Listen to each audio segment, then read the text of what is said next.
উদ্ভিদ দেহে সংবহন বা সার্কুলেশন অফ দ্য প্ল্যান্টস সংবহন কলা কন্ডাক্টিং অফ দ্য ইস্যু যে কলার মাধ্যমে উদ্ভিদ দেহে সংবহন ক্রিয়াটি ঘটে তাদেরকে আমরা সংবহন কলা বলা হয়। উদ্ভিদদের সংবহন প্রক্রিয়াকে পরিবহন অর্থাৎ কন্ডাকশন বা ট্রান্সলোকেশনস বলে। জাইলেম এবং ফ্লোয়েম উদ্ভিদের সংবহন কলা। জাইলেমের মাধ্যমে মূল দ্বারা শোষিত জল পাতায় যায় এবং ফ্লোয়েম দ্বারা পাতায় উৎপন্ন তরল খাদ্য সারা দেহে পরিবাহিত হয়। সুতরাং জাইলেম ও ফ্লোয়েম হলো উদ্ভিদের সংবহন পথ এবং পথ অফ সার্কুলেশন।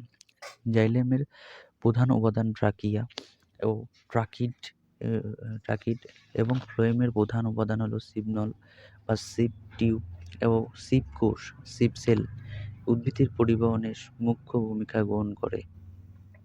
ঠিক আছে, উদ্ভিদের সংবহন কলার অংশগুলোর মধ্যে কিছু ছকে দেওয়া আছে।